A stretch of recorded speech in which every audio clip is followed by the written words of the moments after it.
Hey, Steve Sandow, Intermountain Paleo-Consulting, bonesforlearning.com online. Come check us out. Lots of fun videos, lots of great specimens to sell for classroom and labs.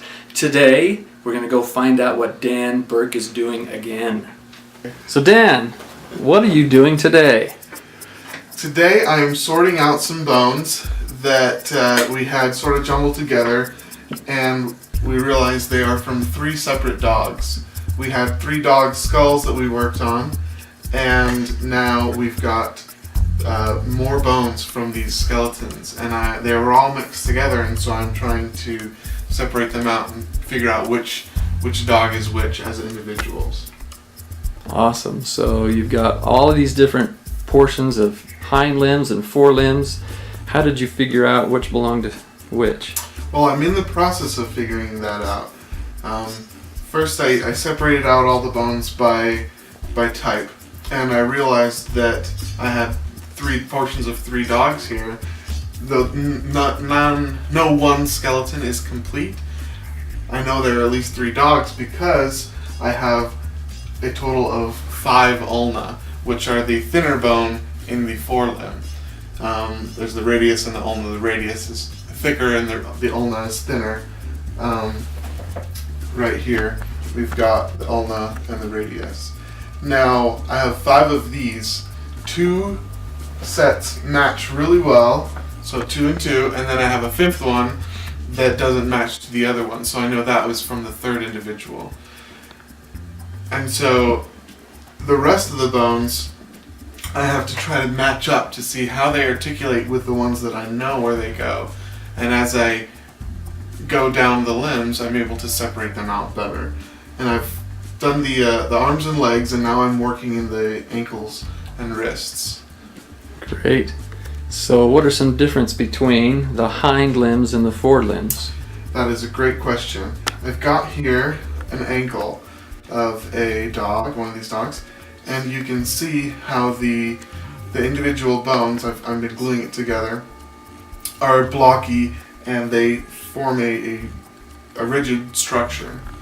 And I have here equivalent bones in the wrist of probably the same dog, I'm not sure though at this point, but they are more rounded, they're smaller, and there's much more space in between these bones compared to these are the tarsal bones in the ankle and the carpal bones in the wrist. So what does that tell about the flexibility in the 2 different limbs? It shows that even though this animal has 4 limbs on the ground, there is a greater range of motion in the forelimbs in the hands rather than in the feet. Similar to us as humans, though we are doing very different things with our hands and feet, dogs are doing more similar things with their hands and feet. They still have a greater range of motion in their hands rather than their feet. So they're digging with their feet, they're changing directions as they run with their feet, or with their hands, I guess you'd say their front limbs, as opposed to the hind limbs, which is more for just locomotion. Correct. Another thing I've noticed is in the metatarsals of the foot, the articulations at the the proximal end, the end closer to the body, are flatter. So these are more of the same animal. These are flatter as where they articulate. Where when we look at the metacarpals in the wrist, the articulations are rounder. So again, that gives us gives the dog a greater range of motion.